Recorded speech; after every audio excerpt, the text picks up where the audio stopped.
Buddy, appreciate you checking in. All right, 2024 is in the books. We ended the season exactly how we started. We lost against the Chargers week 1, and then we go ahead and lose 20-34 to the Chargers week 18 or game 17.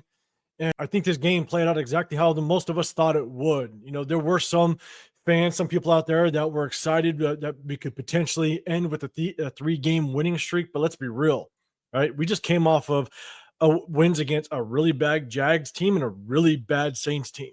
And so, the likelihood of us being able to go against a good Chargers team and put it on them, especially in our house, was extremely unlikely. And so I think it played out exactly how I think it was going to, knowing that the Chargers were going to start a lot of their players. When Cincinnati Saturday night beat the Steelers, then the Chargers had to beat us in order to face the Houston Texans instead of the Ravens week 1 in the playoffs. And so they still had something to play for. So they're going to come after us and they're going to take it to us.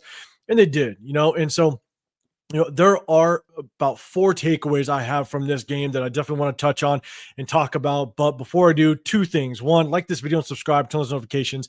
And it's the end of the season. So what I'm going to do, and I've told you guys this in prior videos, I'm going to surprise you guys. Let's do a giveaway. I'm going to pick 1 giveaway winner. And so in order to be included in the giveaway, and again, this is my best or most successful way of finding a giveaway winner I've done. This will be number 7 now, my 7th giveaway since starting this channel last season, the beginning of last season. And so again, just my way of saying thank you. So let's end this season. As much as our Raiders did not perform and this season did not go exactly how we wanted to, what? This is my way of showing my appreciation. Let's celebrate somehow and let's do a giveaway. And so I'm going to pick 1 giveaway winner. In order to be included, make sure you hit that like button and make sure you're a subscriber. So hit the subscribe button so that you're included in the giveaway. In the comment section down below, type the word giveaway and let me know who your favorite Raider player is of all time. That's it. That's all you got to do. Hit the subscribe button, hit that like button, and in the comment section down below, comment the word giveaway and let me know who your favorite Raider player is of all time. And then I'll drop a video later this week. I typically like to give you at least 3 days for people to view the video, get the comments in and all that stuff.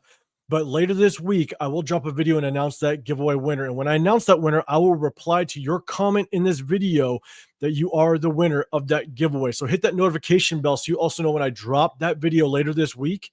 And so you know when I announce that giveaway winner. But again, it's just my way of saying thank you. This is my 7th giveaway since starting this channel. And it's just my way of showing my appreciation. So let's do a giveaway. I'm going to do a giveaway winner.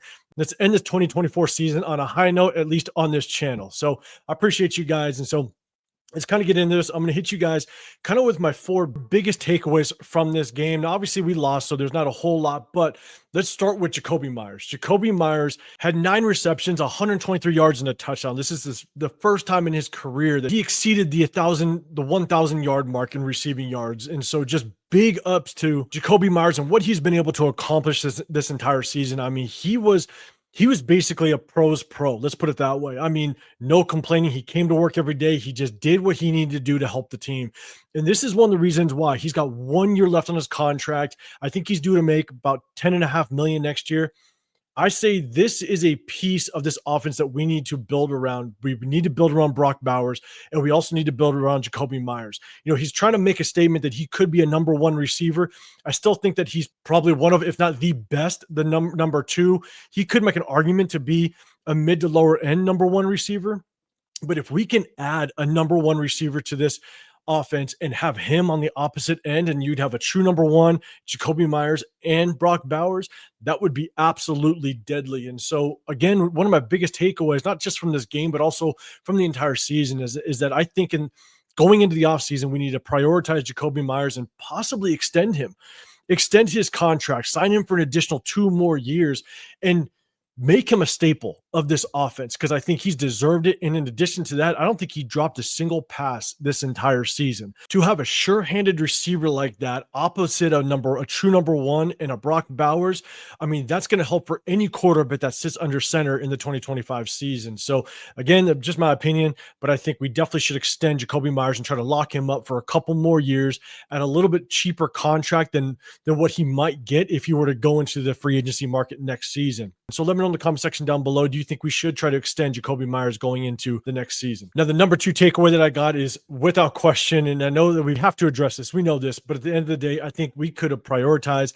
help out this offensive line, build more in this offensive line, whether it be through the draft or free agency. Definitely pick up some guards. I mean, I believe we only rushed for 23 yards this game. I think it was 12 attempts for 23 yards with the running backs. I understand Amir Abdullah was out, but we just know that we need to prioritize the running back position.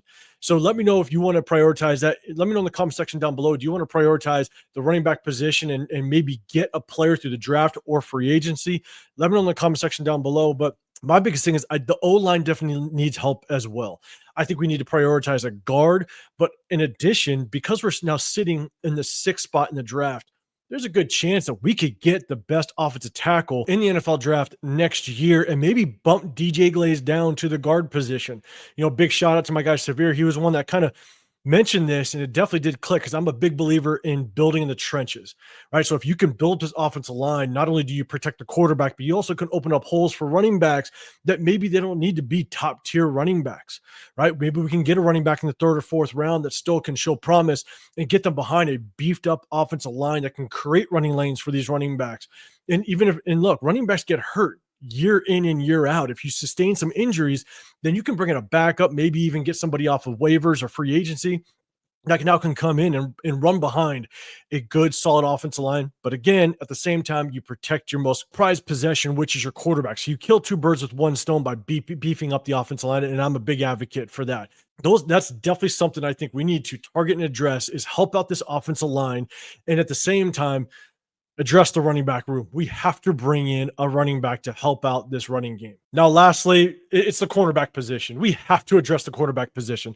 Jack Jones has proven that he cannot be the number one. Jacorian Bennett, he is hurt, but he was doing extremely well before he got hurt. So I do think Jacorian Bennett has solidified himself as going into next season as the true number one, but it still remains to be seen who the number two can be. Jack Jones is so undisciplined. Quentin Johnson went for, I think, 13 catches, over 180 yards. I mean, he had the game of his life on our secondary, and that was against Jack Jones as well as DC Richardson. Now, DC Richardson, he's a rookie. Got to give him time. A lot of you guys remember Jacorian Bennett had a rough first year as well, but he was able to recoup and kind of just after having a good offseason, he's able to come in and produce and show that he can potentially be a number one corner. But DC Richardson needs some time, and that's fine. He's a fourth round rookie. You don't expect a whole lot year one, but Jack Jones has proven he is not the guy. Way too undisciplined. He just shows his play is way too inconsistent in order to be a reliable number two. And so whether it be in the draft or through free agency, I definitely think we need to prioritize the cornerback position going into the offseason. Let me know in the comment section down below, is there a corner in the draft that you're high on or that you want to be on the Raiders' radar moving into the NFL draft? Let me know in the comment section down below. Or is there somebody in free agency? Let me know. And lastly, my opinion on the quarterback situation really hasn't changed. I think we do need to prioritize a quarterback. We need to bring one in, whether it be through free agency or the draft.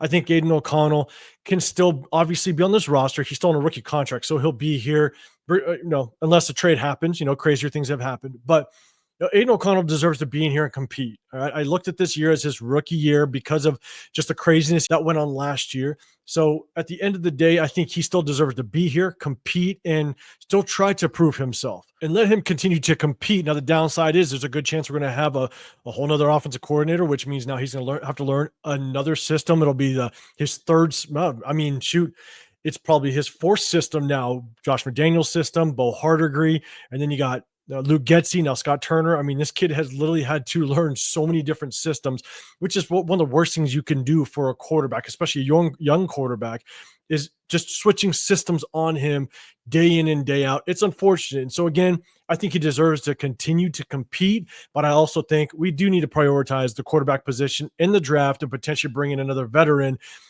through free agency to kind of help out this quarterback room. And so those are kind of my takes, guys. Again, it's not surprising that the Chargers came in and beat us up. We're not a very good team. The writing's on the wall. Yes, we came off of 2 wins, but 2 wins against 2 very bad teams. And so that's where we stand. We're the only team in the AFC West that didn't make the playoffs. It's a little embarrassing, but the season is over. But like I just announced earlier in this video, let's end it at least on this YouTube channel in a bright spot, and I'm doing my giveaway. And so again, if you want to be included, that hit that subscribe button, and in the comment section down below, let me know who your favorite Raider player is of all time and write the word giveaway. And then I will reply to your comment later in this week if you are the winner, and I'll announce the winner in a video later on in this week. And so, again, just my way of saying thank you and show my appreciation. My next giveaway was supposed to be at 4,500 subscribers, which it still will be, but I like to surprise you guys a little bit in between, again, just to show my thanks and show my appreciation. So I appreciate you. The season's over. 2024 is over. Make sure you continue to ride with me. I'm going to continue to do some lives. I'll continue to do my videos. I will break down all the college prospects going into the NFL draft, whether it be the running back groups, the quarterback groups, offensive line. I'm definitely going to give you my opinion as to who I think the Raiders should pick up in the NFL draft. And I'm going to hit you with all the Raiders news, any changes with the roster, and any changes at the head coaching position if we do hear something. And so, again, I appreciate you guys. Appreciate you sticking with me. I hope you have a great rest of your day. And again, I just can't say thank you enough for riding this wave this entire season. I know it was rough, but we got through it. So have a great rest of your day, and I'll see you on the next one. I'm out.